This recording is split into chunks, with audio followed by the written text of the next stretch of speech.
아펜젤러는 1858년 2월 6일 미국 펜실베니아주 서더튼에서 아버지 기데온 아펜젤러와 어머니 마리아 게어하드의 삼형제 중 둘째 아들로 태어났습니다.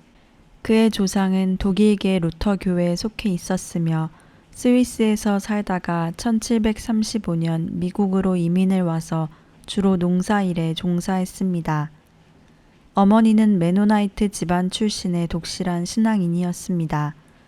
주일이면 세 아들을 불러 모아 루터가 번역한 독일어 성경을 읽어주며 성경 공부를 하곤 하였습니다.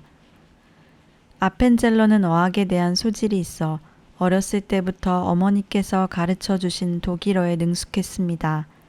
또한 총명하고 열성적인 아이였던 아펜젤러는 하이델베르크 요리문답을 통해 신앙적인 훈련을 잘 받았습니다. 아펜젤러는 14세가 되어 세례를 받았으며 평범하게 소년 시절을 지냈으며 모든 일에 열심이었고 정열적이었습니다. 부모님의 농사일을 열심히 도왔고 오락과 운동, 모든 것에 열심이었습니다. 동시에 하늘과 땅, 새와 동물 등 자연을 사랑하는 법을 배웠습니다.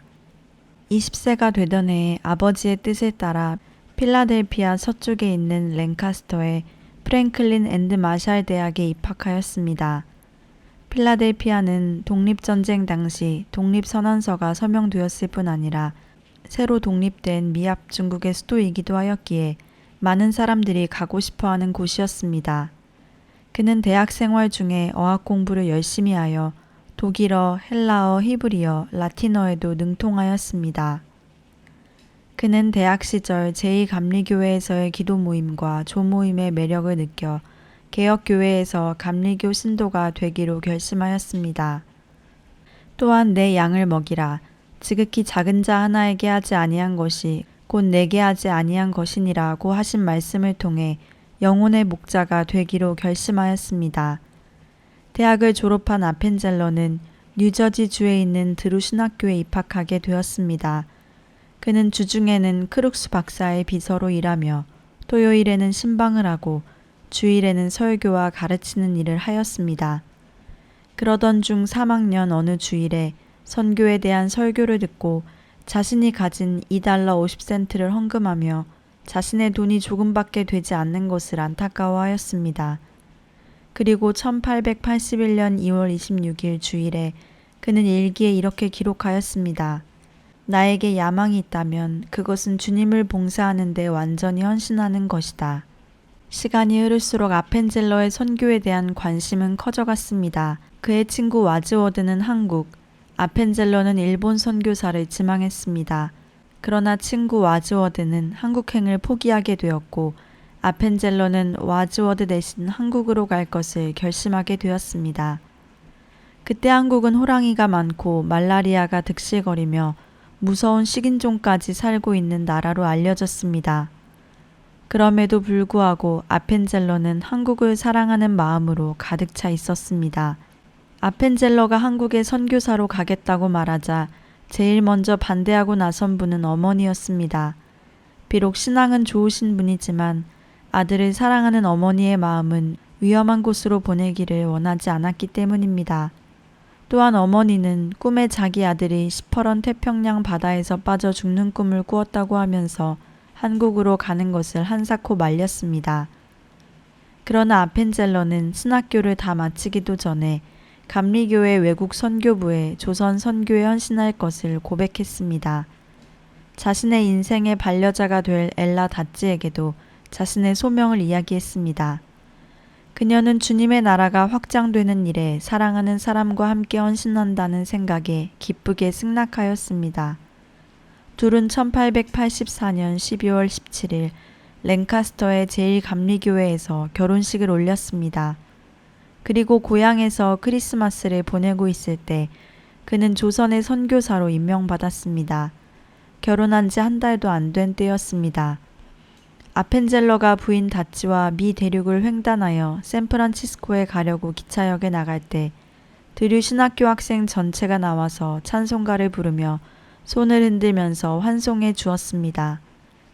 1885년 2월 2일 선교부의 파울러 감독에게서 목사 안수를 받은 아펜젤러는 이제 막 나온 대학 졸업장을 가지고 조선으로 향하는 아라비코라는 배를 탔습니다. 그때 스크랜톤과 그의 어머니도 함께 동승하였습니다. 아펜젤러의 일행은 일본에 들려 동경에서 조선 선교회를 발족하여 아펜젤러는 현지 부책임자로 선정되었습니다.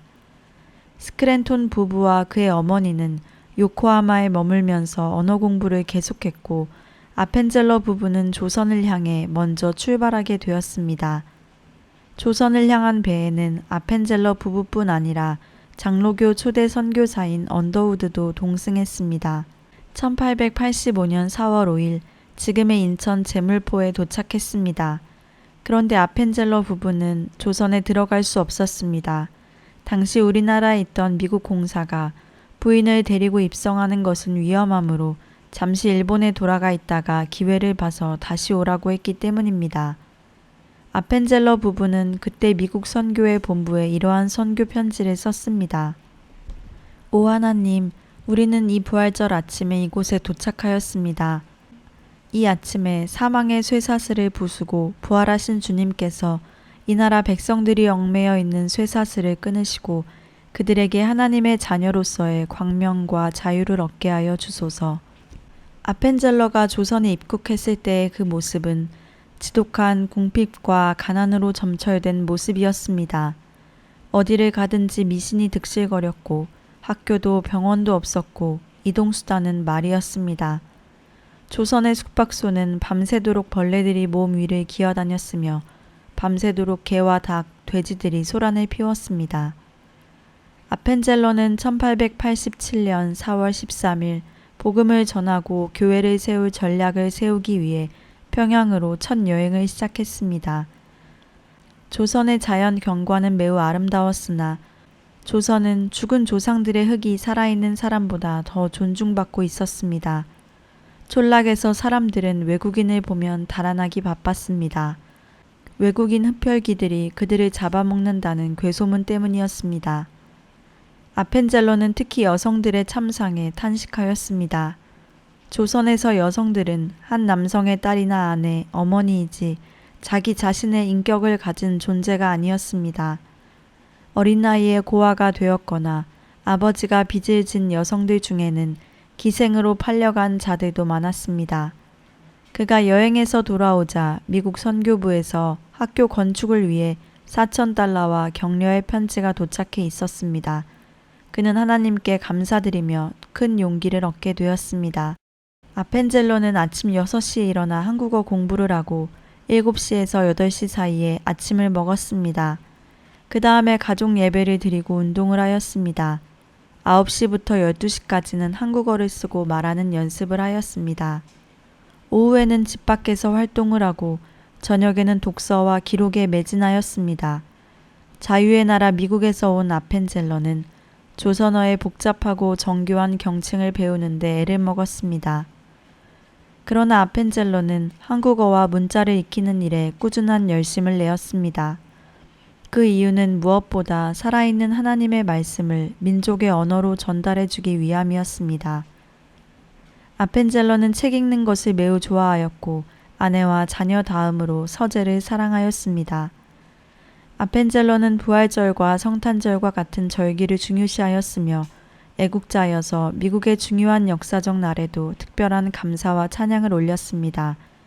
그는 절기마다 알맞은 성경 구절과 찬송을 부르고 기도를 드리는데 세심한 주의를 기울였습니다. 아펜젤러는 한국에서 나의 사랑하는 교회에 초석을 놓는데 내 평생을 기꺼이 바치겠다고 결심하였습니다. 그는 또한 고백하였습니다. 내가 가지고 있는 야망이란 이 나라 전체에서 그리스도를 설교하는 것이다. 그것을 위하여 25년이 걸릴 수 있다. 그러나 주여, 그 기간 동안에 내가 이 한국인들 사이에서 예수 그리스도와 십자가에 못 박히신 당신만 알도록 도와주소서. 주님께서 오직 생명의 메시지를 전하라고 보내신 것을 알고 있기에 나는 그것을 충실하게 전파하기를 원합니다. 영혼을 구하는 것, 이것이 우리의 유일하고 위대한 일입니다. 악마는 자신이 세워놓은 조상 숭배, 관습, 방탕 등으로 열심히 우리를 침범하나 우리는 그들을 두려워하지 않을 것입니다. 우리가 누구의 이름으로 하고 있는지 우리는 알고 있기 때문입니다. 우리는 영광스러운 복음의 능력을 알고 있습니다. 이제 한국어로 설교하는 것이 가능해진 아펜젤러는 학교를 세우고 한국의 많은 젊은이들을 가르치는 일을 시작했습니다. 그가 조선에 와서 보고 깜짝 놀란 것은 수많은 어린이와 젊은이들이 하는 일 없이 집에서 놀고 있는 것이었습니다. 교육기관은 그저 부잣집 아이들이 다니는 서당 정도였습니다. 아펜젤러는 시급히 자기의 좁은 방에 벽을 헐고 두 방을 합쳐서 교실을 만들었습니다. 장차 의사가 되려고 영어를 배우러 온 두 학생, 이겸라와 고영필이라는 학생을 앞에 앉히고 1885년 8월 3일 첫 수업을 하였습니다. 그로부터 1년 뒤 1886년 6월 8일 고종 황제는 배제학당이라는 교명을 지어 학교 간판에 써주었습니다.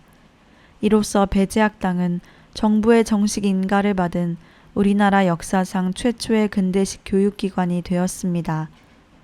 배제학당의 교훈은 마태복음 20장 26절로 28절, 크게 되고자 하는 사람은 남을 섬기는 사람이 되어야 한다는 말씀을 한문학자 조한규 씨가 한문으로 번역한 것이었습니다. 예수 그리스도의 정신이 바로 배제학당의 교훈이었습니다. 배제학당 초기에는 외국인을 경계하는 부모들이 선뜻 자식들을 맡기지 않았습니다. 학생들 중에는 시골에 잠깐 볼 일이 있어 다녀오겠다고 하거나 5, 6월 삼복 중 너무 더워서 잠깐 쉬겠다고 하며 영영 오지 않는 학생들도 있었습니다. 그러나 아펜젤로는 낙심하지 않고 계속해서 몇 명 안 되는 학생들을 열심히 힘껏 가르쳐 주었습니다. 그때 학생들은 대개 나이가 25세 내지 30세 이상의 학생이 많았습니다. 이들은 모두 결혼을 한 사람들로 가정에서는 아들, 딸 두세 명씩은 있었으며 또 벼슬을 하던 사람들이 외국의 새로운 문명, 새로운 사상, 발전하고 있는 새로운 과학을 받아들여야 되겠다는 생각을 하고 영어를 배우려고 모여들었기 때문에 이미 한문 지식을 풍부히 가진 학생들이었습니다. 그러니 그 학생들의 복장은 도포를 입고 갓을 쓴 수염이 검은 학생들이었습니다. 그들은 A, B, C 하고 새로운 학문을 남보다 먼저 배우고자 열심히 하다가 수업이 끝나는 종이 울리면 모두 밖으로 나와서 긴 담뱃대에다 담배를 피워 물고 피웠습니다. 그래서 아펜젤러 박사는 처음에는 술과 담배를 금하게 하지 않고 학생들에게 맡겨서 공부하는 일에 방해가 되지 않도록만 단속하였다고 합니다. 아펜젤러가 1892년에 말한 것을 보면 우리는 통역관을 양성하거나 우리 학교에 일꾼을 기르려는 것이 아니라 자유의 교육을 받은 사람을 내보내려는 것이다 라고 하였습니다. 자유의 교육을 받은 사람이다 라는 뜻은 억눌림 받던 한국 사회에서 성장한 사람들을 다시 자유주의 사상으로 바꿔주고 학생 개개인의 성품을 높여주며 억압하지 않는 교육을 말하는 것이었습니다. 일본 제국주의의 탄압 밑에서도 배제 학생들이 활기를 펴고 기운차고 꿋꿋하게 대항해 온 것은 그 교육의 설립자 아펜젤러의 교육 사상이 그대로 전수되어 자유주의 교육을 받아온 까닭이었습니다. 학교를 세운 이듬해인 1886년부터는 하나님의 말씀을 전하는 일을 시작하였습니다. 우선 1886년 한국 선교회의에서 결정한 대로 감리교 교리 문답서를 번역 출판하여 이것을 기회 있는 대로 만나는 사람들에게 나누어 주면서 전도하는 일을 열심히 하였습니다. 아펜젤러는 젊은 학생들과 접촉하는 기회도 자주 있었습니다. 학생들을 자기 집으로 초대하여 음악을 가르쳐 주기도 하며 예수님의 말씀을 들려주기도 했습니다. 아펜젤러는 하루속히 이 백성이 하나님의 말씀을 듣고 참 살아계신 주님을 섬기는 것만이 자신의 사명이라고 믿고 전도를 시작했습니다. 아펜젤러 박사가 서울에 온 그 이듬해에 서소문동 49번지에서 맞따님을 낳았으니 그 이름이 알 아펜젤러였고 한국에 있어서 최초의 백인 아기였습니다. 그는 오늘의 이화여자 전문학교를 설립한 초대 학장이 되었습니다. 그 얼마 후에 서울 정동 23번지에서 아들을 낳았는데 그 이름은 헨리 디 아펜젤러였고 그 아버지의 뜻을 이어서 배제학당의 제5대 교장이 되었습니다. 또 딸을 낳았는데 그 이름이 메리 아펜젤러였으며 이 3남매는 한국 아이들과 공부하고 놀면서 다 한국말을 썼기에 꼭 한국 사람과 다름이 없었습니다. 아펜젤러 박사는 사랑과 덕으로서 사람을 다루었습니다. 교장으로 있을 당시 오늘날 비서라고 할 수 있는 김씨 한 분이 있었습니다. 어느 날 그 김씨가 담 위에 얹은 기와장 한두 개가 없어져 도둑을 맞았다고 생각하던 중 하루는 훔쳐간 자를 알아가지고 와서 아펜젤러에게 그 훔쳐간 자를 알았으니 그 자를 잡아다 처벌하도록 하자고 권했습니다. 그러자 아펜젤러는 김씨를 보고 하는 말이 그대 눈으로 봤느냐고 물었습니다. 김씨는 자기가 본 거나 다름이 없는 믿을 만한 이가 보았다고 하며 그 자는 술을 좋아하며 술집으로만 찾아다니는 사람이라고 말하였습니다. 그러나 아펜젤러 박사는 김씨의 말을 믿을 수 없다고 하여 그대로 두었는데 그 후에 김씨는 기와를 또 훔치는 것을 직접 잡아가지고 왔습니다. 이번에 아펜젤러 박사는 그 자를 보고 참으로 내가 훔쳐갔느냐고 물어보니 그랬노라고 숨김없이 고백하였습니다. 그러자 박사는 그가 기와로 훔쳐다 판 금액을 물어 그만한 돈을 오히려 더 주면서 다시는 그런 짓을 하지 말라고 타이르며 솔직하게 말을 했으니 용서한다 하고 돌려보내었습니다. 그 후에 그 기와를 훔쳤던 사람은 마음으로부터 감동을 받아 자기의 지난 잘못을 깨닫고 교회에 들어가 훌륭한 신자가 되었습니다. 이렇듯 아펜젤러는 너그러우며 사랑과 덕성이 충만한 분이었습니다. 1886년 성공적인 첫 해를 보내니 아펜젤러를 비롯한 동료 선교사들은 자연히 자신과 용기를 가지게 되었습니다. 다음 해인 1887년에는 좀 더 대담한 사업을 계획하면서 지금까지 소극적이었던 교회 사업, 즉 전도 사업에 대해서도 대담하게 나서기로 결심하였습니다. 그때는 아직도 종교 자유령이 내리지 않았고 한국 사람으로 기독교를 믿는다고 말하면 죽음을 면할 수가 없으리라는 1887년 이래 법령이 폐지되지 아니한 때였습니다. 그러나 선교사들의 의료 사업이나 교육 사업에 전적인 찬동을 베풀어준 고종의 호의만을 믿고 이들은 용감하게 나설 수가 있었습니다. 이리하여 아펜젤러는 1887년에 들어서면서 이 해에는 2가지 꿈을 이루어 보려고 계획하였습니다. 그 꿈의 하나는 이 땅 위에 처음으로 양옥으로 된 학교 건물을 세우는 일이었습니다. 이런 아펜젤러의 소망은 그 해에 곧 이루어졌습니다. 가로 76피트, 세로 52피트인 이 단층 건물은 우리나라에서는 처음으로 르네상스식 건물이며 이 속에는 예배 장소가 하나, 교실이 넷, 도서관이 있으며 교장실, 사무실, 그리고 지하실로 되어 있었습니다. 이 지하실은 학생들의 기술 훈련을 위하여 공장이 들어가도록 되어 있었습니다. 이 건물은 한국에서는 가장 먼저 지은 벽돌로 된 서양식 양옥이었으며 당시 서울 명물의 하나이며 중요한 역사적인 건물이 되었습니다. 아펜젤러는 의리가 있는 사람이었습니다. 당시에 한국의 정치 문제를 들어서 학생들에게 폭력적인 행동을 하는 일은 없었습니다. 그러나 의리를 따져서 해석할 때에는 힘있게 자기의 생각을 주장하며 학생들의 길거리에서의 연설이나 학교 내의 연설을 간접적으로 많이 도와주었습니다. 그리고 그 당시 일제의 압박에서 벗어나기 위한 정치적인 활동을 하는 많은 애국 투사들을 도와주었습니다. 외국 영토에 있으면서도 그 나라 법률의 지배를 받지 않는 권리, 즉 그 나라의 재판권이나 경찰권에 복종하지 않는 권리를 가지고 있었기 때문에 나라의 독립을 되찾기 위하여 활동하는 정치범들을 피신도 시켜 주었습니다. 이승만 박사가 국내에서 정치활동을 하다가 일제의 경찰들에게 쫓기는 몸이 되었을 때 그를 피신시켜 주었으며 미국으로 망명할 수 있도록 도와주었습니다. 아펜젤러의 큰 공헌 중 하나는 오지 여행과 우리나라 문화 연구입니다. 그의 여행은 언제나 탐험과 개척이었습니다.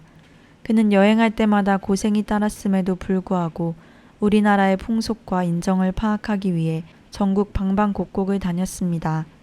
1887년 4월 5일 평양을 방문하였고 이듬해 봄에 장로교 언더우드 선교사와 함께 북부 지방으로 전도 여행을 떠났습니다. 이때 그들은 얼마간의 의료품과 성서와 기타 종교 서적을 가지고 갔는데 험하고 위험스러운 우리나라의 북부 지방에까지 하나님의 복음을 전하기 위해 돌아다녔습니다. 그때는 말을 타고 일주일 이상 걸려야 평양에 갈 수 있었습니다. 그들은 멀고도 험한 그 길을 산 넘고 계곡도 건너갔습니다. 얼마쯤 가니 밤이 되었습니다. 낯선 집에 들어가서 하룻밤 머물러 갈 수 있게 해달라고 부탁하니 문간방을 빌려주면서 자라고 하였습니다. 호롱불도 없는 캄캄한 방에 다리를 뻗고 누워있는 그에게 빈대에 벼룩 모기가 덤벼들어 그는 그 밤을 밤새도록 잠 한숨 자지 못하고 꼬박 뜬 눈으로 세웠습니다. 그러나 그는 그 모든 어려움을 오로지 주님만을 위해서 참고 견디어냈습니다. 그는 그러한 험한 전도 여행을 수없이 많이 하였습니다. 한 번은 경상도 지방으로 선교길에 오르게 되었습니다. 갈아입을 옷과 약간의 돈을 준비하여 떠나게 되었습니다. 경상남도 지역을 지나던 중 조그마한 마을을 지나가게 되었는데 의외로 그 마을에는 십자가가 동네 끝쪽에 있었습니다. 교회 안에는 12서너 살쯤 되어 보이는 남자아이가 공손히 무릎을 꿇고 기도하고 있었습니다. 아펜젤러는 그 아이에게 이 교회에 대해서 물어보았습니다. 열심히 기도하고 있던 그 아이는 예수님을 잘 믿고 열심히 공부하여 장차 목사님이 되고 싶다는 기도를 했다고 했습니다. 이렇게 인연이 되어 아펜젤러는 그를 데리고 서울로 와서 공부도 시켜주었으며 자기 집에서 먹이며 함께 생활하게 되었습니다. 이 아이는 후일 자라서 훌륭한 목사님이 되었습니다. 그러던 어느 날 큰 사건이 생겼습니다.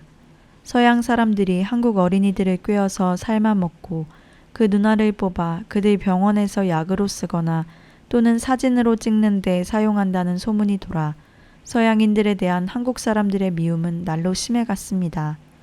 서양인들에 대한 폭행도 여러 차례 있었으며 그들이 살고 있는 집과 학교, 교회, 병원은 언제 한국 사람들에 의해 습격당하게 될지 모르는 형편이었습니다. 심지어 자기 아이를 업고 다니는 사람들까지도 때로는 어린이 유괴범의 혐의를 받고 대중의 공격을 받아 매를 맞거나 심할 때는 죽음까지 당한 일이 있었습니다. 이런 형편으로 서양 사람들은 길거리에 나가지 못하고 계속 집에 갇혀 불안스럽게 하루하루 생활을 해야 했습니다. 그 헛소문으로 일어났던 소동은 몇 개월이 지나서 잠잠해졌으며 선교사들에 대한 의심도 풀리게 되었습니다. 아펜젤러 박사는 집안에 갇혀 지내는 동안 그가 섬기는 하나님께 하나님을 전하는 일의 어려움과 고통을 하루속히 없애달라고 기도했습니다. 다시 아펜젤러의 학당과 선교 사업은 활기를 되찾게 되었습니다. 아펜젤러 박사의 학당 일이나 선교 사업은 정말 괴롭고 고달픈 생활의 연속이었습니다. 그러나 아펜젤러의 지칠 줄 모르는 선교 활동으로 배지 학당의 교육 사업과 우리나라의 교회는 날로 번창하여 갔습니다. 이 나라의 많은 젊은이들이 그의 학교로 계속 몰려들었고 감리교회의 선교 지역도 점점 늘어 북으로는 신의주, 남으로는 부산, 서로는 인천, 강화, 동으로는 원산으로 뻗어나갔습니다. 물론 이런 활발한 선교 활동은 비단 아펜젤러 혼자만의 노력에 의하여 된 것은 아니었습니다. 그와 뜻을 함께한 많은 선교사님들의 피나는 노력과 협력의 덕이었으나 모든 총책임을 맡은 아펜젤러의 헌신적인 노력과 맡은 바 일에 있는 힘을 다하는 그의 정열이 컸습니다. 당시에는 아직도 서울에 서대문 같은 성곽이 그대로 있어서 교회는 성내의 서쪽 구석에 있었던 만큼 낮에 모여서 예배드릴 때는 괜찮았으나 밤 예배는 여러 가지로 불편과 어려움이 많았습니다. 우선 1900년에야 비로소 서울에 전기가 들어왔기 때문에 또 저녁 때만 되면 서대문을 비롯한 서울의 사대문에 굳게 닫히기 때문에 성 밖에 사는 교인들에게는 불편이 대단하였습니다. 이들이 저녁 예배에 참석하기란 불가능한 일이었습니다. 한 번은 열성 있는 교인들이 그의 부인들을 믿도록 하기 위하여 저녁에 학당장이 인도하는 예배와 성경 공부에 참가하도록 했습니다. 그러나 저녁에는 서대문이 닫히기 때문에 도저히 출입하기가 어려웠습니다. 이 문제를 해결하기 위하여 그들은 다음과 같은 모험을 하기로 하였습니다. 즉 저녁에 서대문이 닫히기 전에 미리 부인을 성내로 들어가게 했다가 저녁 예배와 성경 공부를 다 마치면 몇 사람이 동원되어 그 부인을 광주리에 담아 밧줄로 성벽을 통하여 성 밖으로 내려보내는 참으로 위험한 일이었습니다. 당시 교회는 얼마나 모이기에 힘썼던가를 대략 짐작할 수 있습니다. 부지런한 성격을 타고난 아펜젤러는 선교 사업을 위해서 끊임없이 노력 봉사하였던 것을 알 수 있습니다. 당시 한국 감리교회의 선교 사업을 시찰하러 온 어느 미국 감리교회의 감독은 아펜젤러의 일하는 모습을 보고 그는 세 사람의 일을 하고 있다라고 감탄하였던 것을 볼 수 있습니다. 아펜젤러의 이러한 많은 노동은 자연히 그의 육체에 영향을 가져오게 되었습니다. 그가 우리나라에 온 지 7년 정도 되었을 때 그의 몸무게는 퍽 줄었습니다. 처음 우리나라에 올 때에는 90kg 정도의 체중이었는데 이제는 27kg이나 줄어서 63kg밖에 되지 않을 정도로 그는 몸이 극도로 쇠약해지게 되었습니다. 아펜젤러는 이렇게 몸이 쇠약한 중에도 또한 큰 일을 생각하였습니다. 그 당시 남녀 교인 수는 200여 명이나 되었습니다. 그러나 함께 드릴 예배당이 없었습니다. 그래서 그는 적어도 500명이 예배드릴 수 있는 큰 예배당을 지을 거창한 작업을 계획하고 하나님께 간절히 기도하며 교인들에게도 예배당 건축을 위해 힘쓸 것을 부탁하였습니다. 그리하여 대건축은 시작되었습니다. 손에 현금을 가지고 시작한 일이 아니었습니다. 이 예배당 건축을 위하여 이귀동이라는 이화학당 학생의 갸륵한 정성이 전체 교인을 감동시켰습니다. 당시만 하더라도 여자의 머리는 생명과 같이 귀중하게 생각하던 때였습니다. 그런 귀중한 머리를 잘라 팔아서 헌금한 것이었습니다. 이 같은 정성이 모여서 벽돌 예배당 건축 계획은 시작되었고 전체 교인들의 바램과 열성은 대단하였습니다.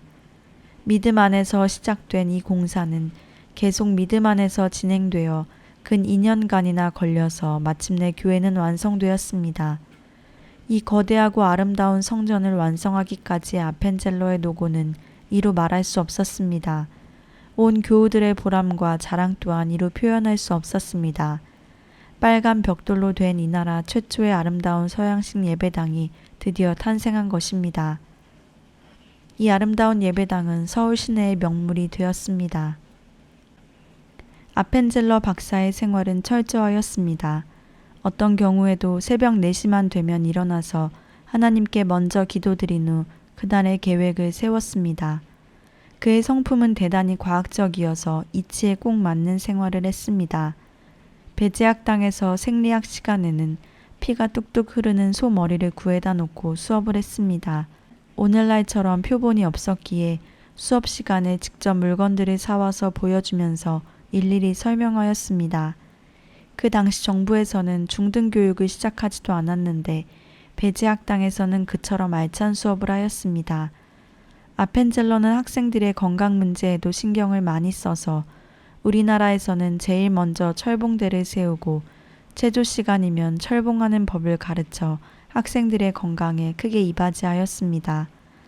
아펜젤러는 구기 운동을 좋아하는 스포츠맨이기도 하여서 당시 네트가 없어 새끼줄을 메고 널판 조각 라켓을 가지고 전구를 가르쳐 주었습니다. 그는 또한 가정에도 대단히 충실한 남편이며 인자한 아버지였습니다.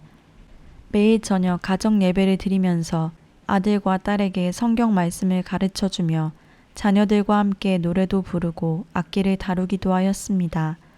때로는 아이들이 잘못을 저지를 때에도 결코 큰 소리로 야단을 치지 않고 조용히 하나하나 따져보면서 잘 타일러서 다시는 잘못을 저지르지 않도록 지도하였습니다.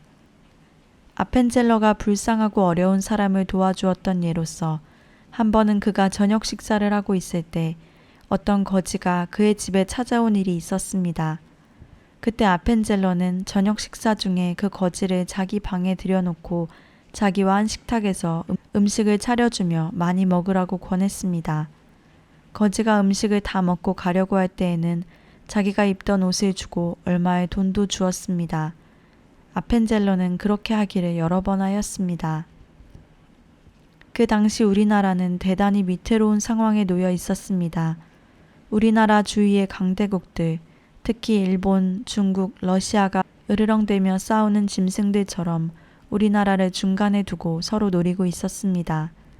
당시 우리나라의 지도층은 너무도 무식하고 힘이 없었으며 백성들의 소망과 요구는 거들떠보지 않고 남의 나라 세력에 의지하여 정권을 지켜가기에 바빴습니다.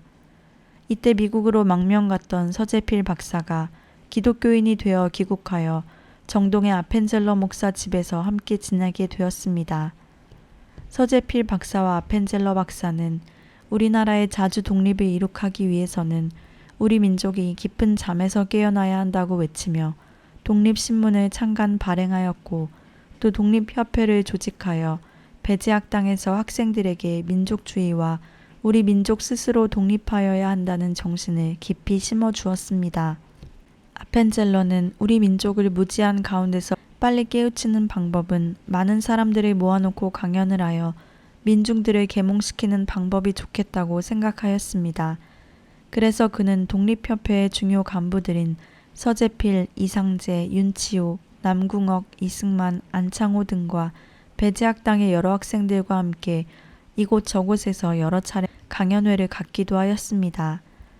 한 번은 종로거리에서 강연을 하려고 했는데 사람들이 많이 모이지 않아 일부러 배제학당 학생들이 서로 싸움을 하는 것처럼 두 편으로 갈라져서 옳으니 그르니 하면서 소리를 고래고래 지르고 있으니까 금방 수십 명이 모여 강연을 하였습니다. 강연 내용은 주로 우리 민족은 굳게 뭉쳐야 하며 자주 독립정신을 굳게 가져야 한다는 것이었습니다. 이렇게 시작했던 강연이 오늘날 노상 강연의 처음이었다고 말할 수 있습니다. 아펜젤러 목사의 큰 소원이었던 교회당 건축으로 아름다운 정동교회가 완공되었고 교인들은 계속해서 불어났으며 또 배제학당에도 학생들이 계속 몰려와 아펜젤러 목사는 더욱 바쁘게 되었습니다. 그렇게 바쁜 가운데서도 아펜젤러 목사님은 우리 민족에게 성경을 읽을 수 있도록 하여야겠다고 생각했습니다. 그래서 아펜젤러는 신약 성서를 번역하기 시작했습니다. 성서 번역은 참으로 어려운 점들이 많았습니다. 우리나라에 와서 생활을 한 지는 오래됐지만 우리말에 대해서는 완전히 이해하거나 설명하기 어려운 점이 많았습니다. 뿐만 아니라 아펜젤러는 감옥에 있는 이들에게까지 신경을 썼습니다. 특히 독립협회에 대한 갑작스러운 탄압으로 인해 독립협회가 해산되자 한때 독립협회를 이끌어가는 지도자들 중 구속된 사람이 약 400여 명이나 되었습니다. 감옥에 갇히게 된 독립협회의 지도자들 중에는 아펜젤러가 가르치고 사랑했던 배제학당 출신들과 정동교회 청년들이 많았습니다. 그중 특히 청년 이승만은 서울 종로거리에서 열렸던 만민공동회에서 그 당시 정부의 능력이 없음과 잘못하는 처사에 대하여 아주 날카롭게 공격한 결과 정부의 미움을 크게 받아 죄수 중에 죄수로서 감옥 속에서도 가장 음침한 지하 감옥에 갇혀 온몸이 쇠사슬로 묶이고 도망하지 못하도록 발은 무거운 철사로 채워져 있었습니다. 더구나 여름에는 빈대벼룩 모기에게 견디지 못할 정도로 괴로웠으며 겨울에는 모진 추위와 불안에 견딜 수가 없었습니다. 심한 고통에 견디다 못하여 그는 드디어 감옥을 탈출할 것을 각오하고 어느 날 밤에 높은 담장을 넘었습니다. 그러나 순찰 중인 간수에게 발각이 되어 오히려 무기징역을 선고받고 말았습니다. 청년 이승만은 정말 죽고 싶은 심정이 되었습니다. 이러한 절망적인 환경 속에서 자연히 과거 배제학당에서 아펜젤러에게 배웠던 예수님의 말씀을 다시 깊이 생각하게 되었습니다. 그는 기도하기 시작하였습니다. 나의 하나님이시여, 나의 조국과 나의 영혼을 구원하여 주시옵소서. 이렇게 그가 감옥 속에서 기도할 때 하나님의 손길이 그에게 가까이 옴을 느끼게 되었습니다. 마침내 그의 마음속에 밝은 빛이 들어오고 깊은 믿음을 소유하게 되었습니다.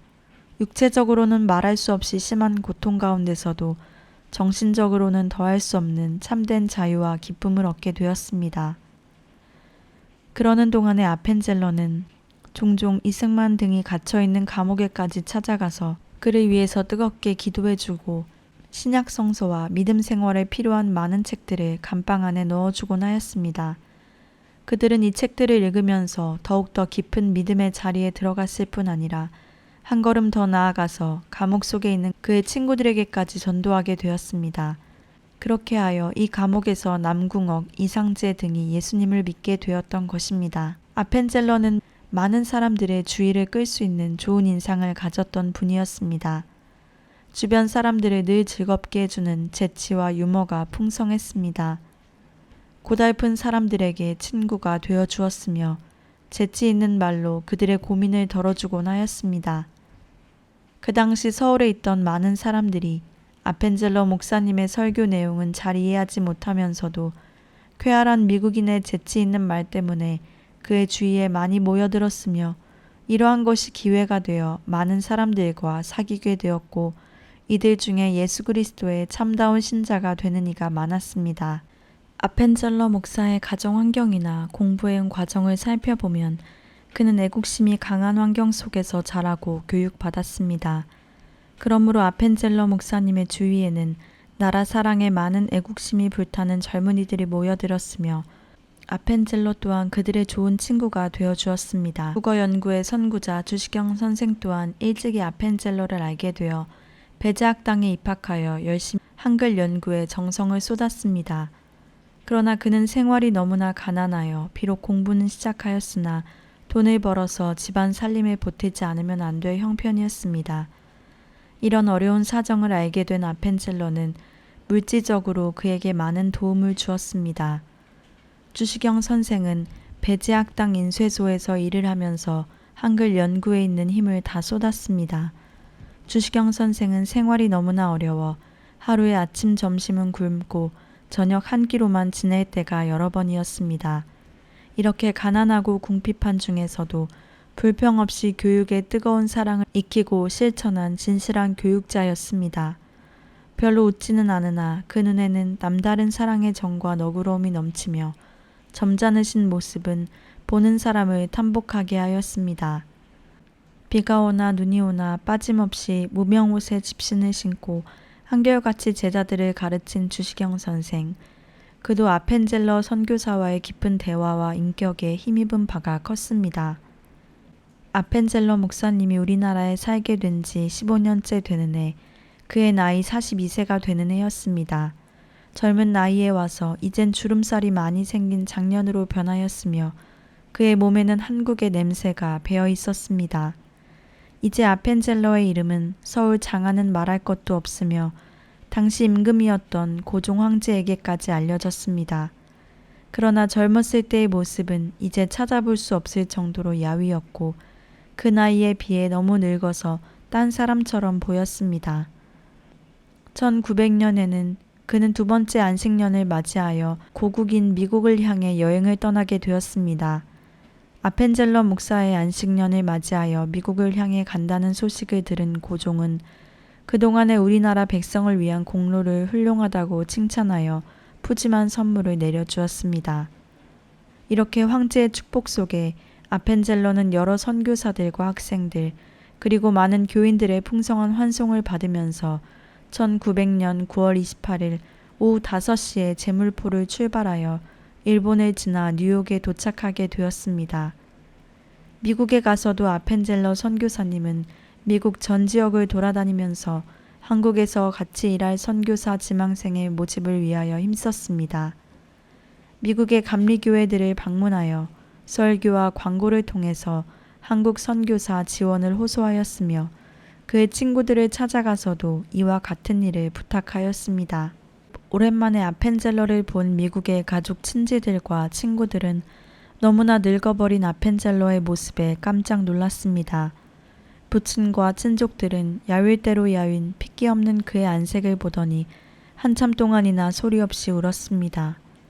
그의 친구 아트는 한국의 날씨가 그에게는 너무 험했던 것이 확실하다고 말하면서 아펜젤러를 붙들고 한국에서 일하지 말고 미국 필라델피아 연회에서 함께 일하자고 사정하였습니다.